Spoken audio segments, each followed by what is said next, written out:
What's up, everybody? Chewy coming at you today with another Marvel Crisis Protocol video, and this time we got a character reveal, card reveal for Man Thing. And dude, let me tell you something. This fig is cool. I can't wait to buy Elsa and Man Thing.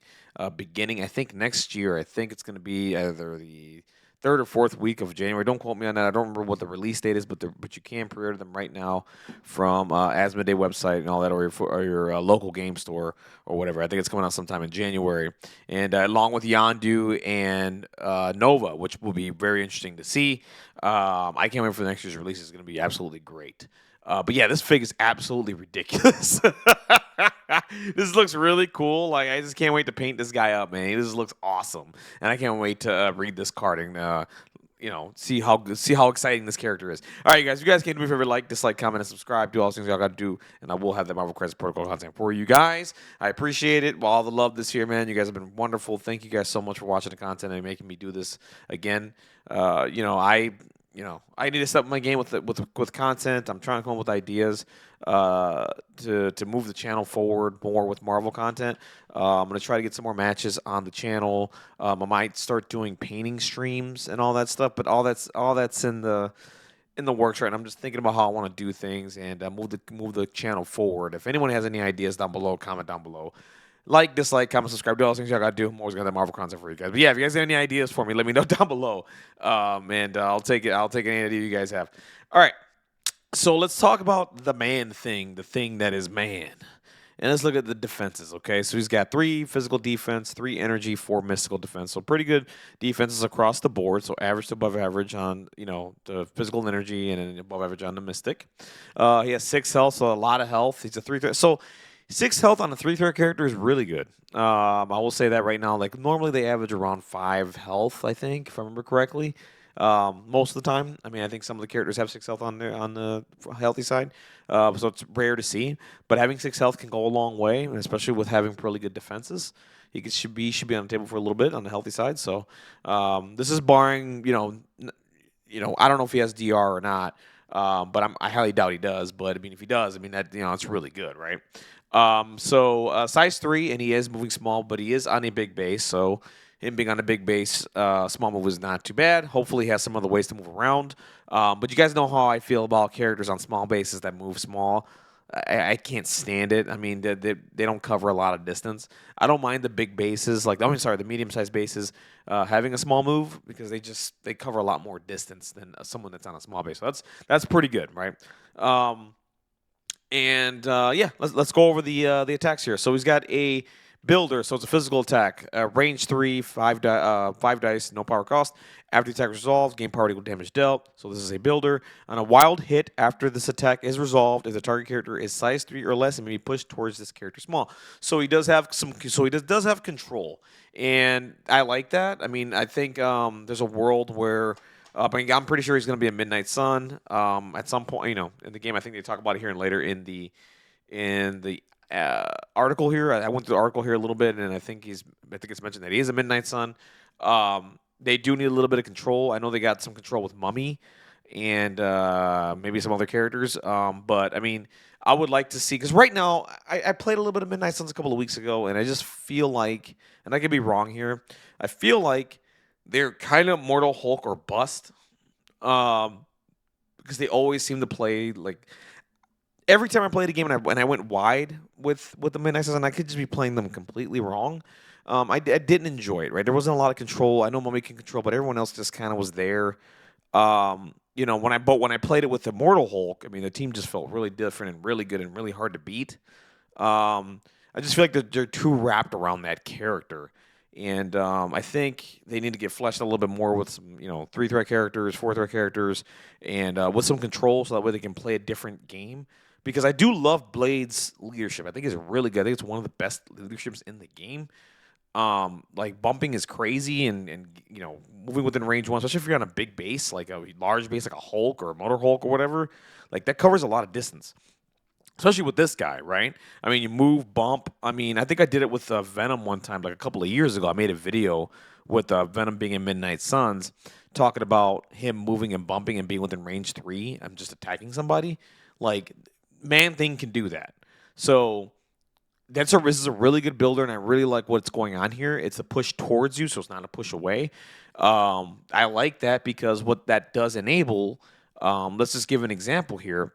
You move up with Man Thing, you bump, you do this attack, you push the character towards you. Now, granted, you got to hit the trigger, right? There's a chance you don't hit the trigger, but if you hit the trigger, you can push the character towards you, get them off the point, and what that will end up doing is that I think that will help out Blade move up and get a builder instead of doing the gainer.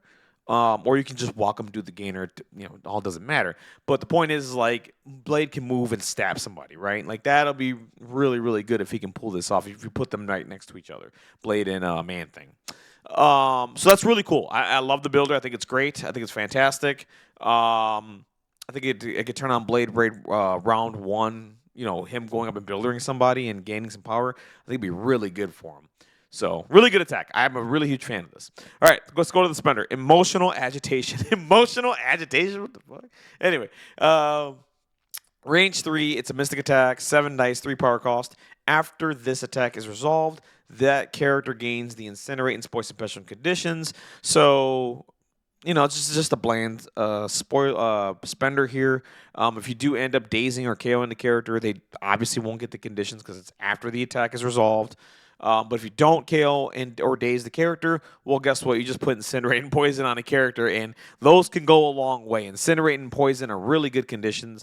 Poison stops you from gaining a power at the beginning of the power phase, I believe, and Incinerate is just -1 to your defense pool, so that's really good. Really good. I mean, really, just an average, just okay spender. I mean, puts out conditions. If you kill them, you don't get it, right? You don't get the conditions. So, really good stuff there. So, nothing really much to talk about. Guardian of the Nexus of all realities. Okay. 3 power cost. Choose this character or another allied character within 3 of it, and place the chosen character within 3 of its current position. Oh, okay. So, we got some movement shenanigans with Man Thing. Okay, so that's really cool. So, this only works on you. Wait, choose this character or another allied character within 3. A character can be only affected by superpower once per turn, so this can be used multiple times. If you have, but it can't be used on the same character. You have to use it on different characters. You know, really good. I like it. I think it's fantastic. Like I said, I'm thinking about him in a Midnight Suns capacity to help other characters move and get in position. I think it'd be really nice. There could be a reality where you move up, do the attack, build like 2 power, and then you can just go and choose like Blade or something like that and position them within 3 of their location, and they can go and just attack somebody. Once they go and activate, right?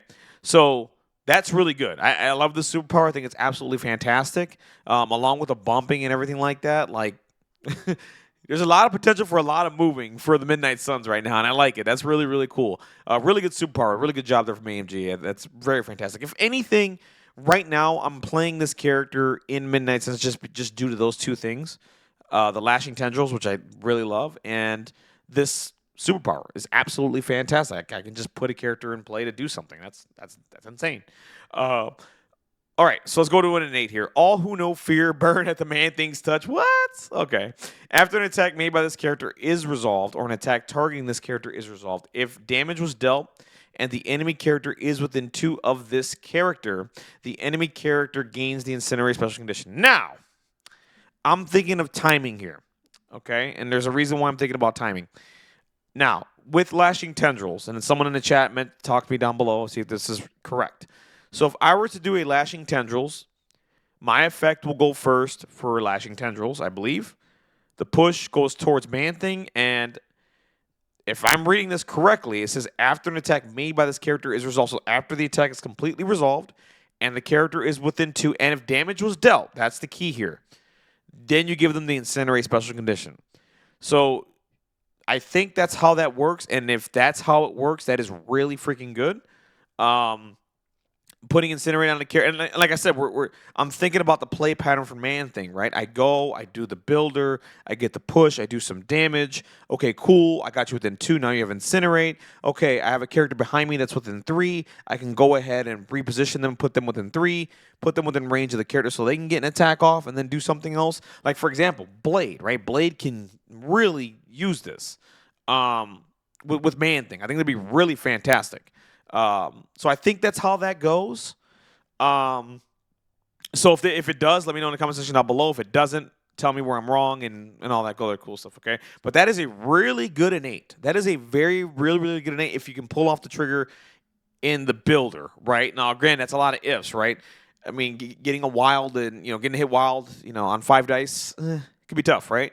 Because wilds are 1 out of 8. So if you get it, I mean, you're having a really good day. Basically, that's what I'm saying. You're having a really good day. And if you do 2 damage, you're really having a good day. So that's really good. I like the attack a lot. That is absolutely fantastic.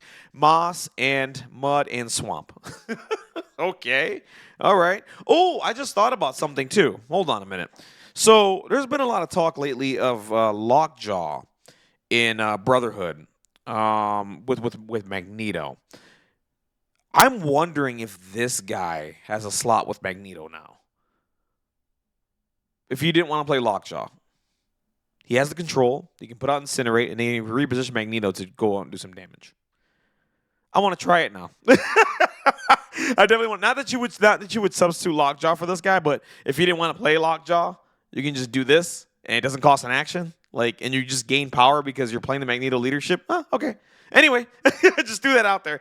Moss and Mud and Swamp. When this character is defending enemy, hold on. When this character is defending, enemy characters do not roll additional dice for crit results in their attack rolls. Really good. That's actually very helpful. If you notice, there's a character. I mean, Black Cat has this with bad luck or whatever it's called, and I think Domino as well. So those characters with that ability can be hard to take down sometimes because you don't get the additional dice for the crits. Black Cat, you can't reroll on her, so it makes it a little more difficult. This guy, you can reroll on him, but not being able to add the crits does help out with his survivability. So that's really cool that characters don't get to pop crits on him. I think that's absolutely fantastic. So that's really cool. That is absolutely really good. He has Healing Factor of 2, really good. He's immune to Hex and Stun. 2 really good conditions. Especially stun. I mean, you don't stop. What stun does is it doesn't let you net gain a lot of power, right? So if you go and do a builder and you have stun, let's say you do 4 damage, well, stun limits you to 1 power instead of gaining 4, right? Does that make sense? So being immune to those 2 things is really good, and having Healing Factor 2 is absolutely fantastic. I'm starting to think of Brotherhood plays with him right now. Actually, as I'm thinking about this, is really good. I like Man-Thing already. Okay, he's pretty cool. He is really cool. Let's go to the injured side. His health does go down to 1. I mean, by 1, so he does lose a health there, which kind of sucks. But it is what it is. He has 6 health on the healthy side. So there you go. That's pretty good. I think that's all that changes here. There's nothing else that changes. Really good stuff there. I don't know. I like what I'm seeing from Man-Thing. Definitely gonna be a purchase for me because I am I like Elsa Bloodstone. I love the monsters. And I love just Man-Thing's design. I mean, just even if I never put him on the table, which I will, I'm putting this guy on the table. But let's say, for example, I've never put him on. I would love to paint this guy, just put him in my display case, and he'd be absolutely fantastic. You know what I'm saying? Like, he's a really cool looking fig, and I like his rules. I think he's pretty good. I think he's interesting. Is he an every game kind of player character? Probably not, but where he will excel, on certain missions, whenever people figure that out, I think it'd be really well. I think it'd be really effective. All right. So now we have the Tactics card here, Dimensional Quagmire. During the power phase, and this is a reactive, and it's not associated with the Midnight Sun, so you can play this wherever you want. During the power phase, an allied Man-Thing may spend 2 power to play this card.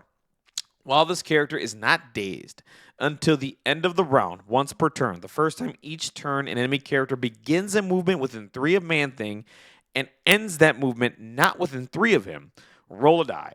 If the result is crit, wild, or hit, why doesn't it say hit, crit, or wild? Whatever. Place the enemy character within 3 of Man-Thing. So this is really cool. So they're trying to plan a whole thing like he has whatever, vines in the ground or whatever. And if you're within range 3, which, if you're playing Man-Thing right and you're doing his attacks, there should be characters within 3 of you. There's a potential where that character would want to move out of range. And if they do, you spend this 2 power, you do that, and then you just get right back in within 3 of Man-Thing, which is absolutely fantastic. So the one thing to note here is place within 3 of Man-Thing. So what's cool about that is, now granted, never mind. I was thinking about doing this, but you have to do damage. Never mind. But yeah, no, you just get within 3, and you just place them back within 3 of Man-Thing, and they got to do what they got to do, and they have to deal with them again. Really cool stuff there. I like what Man Thing is doing. I definitely want to try him out. And Midnight Suns, I want to try him in Mag's Brotherhood for a little bit to see what I can get away with, because I think this Place Within 3 is really good, and it doesn't cost an action to do. Granted, Lockjaw's better at it because, well, you start the turn with 4 power or whatever the case may be. But, if you don't want to do anything like that, and, because one of the problems with Lockjaw is he really doesn't do anything past that. He can, but, like, he just kind of, he does a teleport and he does his shtick and then that's it, right? He can hand out an extra dice and all that stuff. I'm not saying you should use substitute Man Thing for Lockjaw. I'm not saying that. I'm saying, you can try this guy there and see what you can do with him, right? Because he's placing with the 3 and it doesn't cost an action, is what I'm getting at. And he puts out Incinerate because, he does a damage. If you're within 2 of him, he does a damage or whatever the case may be. You gain Incinerate. That's actually better for Magneto. Now Magneto can go in and easily kill a character once you teleport him in, and it's his activation. The other thing is, too, to keep in mind, Magneto does have magnetic refraction, so that can add cover. And, yeah, I'm liking the potential there. I'm really liking the potential there. So this is really cool. All right, guys, I'm a big fan of Man Thing. I'm definitely going to try him out. Let me know your thoughts down below. Let me know your thoughts on Man Thing. If you're not going to play him in Midnight Suns, where are you going to play this character? What are your feelings towards him? Did I get any of the rulings wrong? All that cool stuff. And if you guys have any ideas to move the channel forward, let me know in the comments down below. I'm still thinking about a lot of things to do here, what I could do to do more content for you guys. But yeah, you guys, anyway, take care. Have a wonderful, blessed day. Keep playing Marvel Crisis Protocol, and I'll catch you on the next one.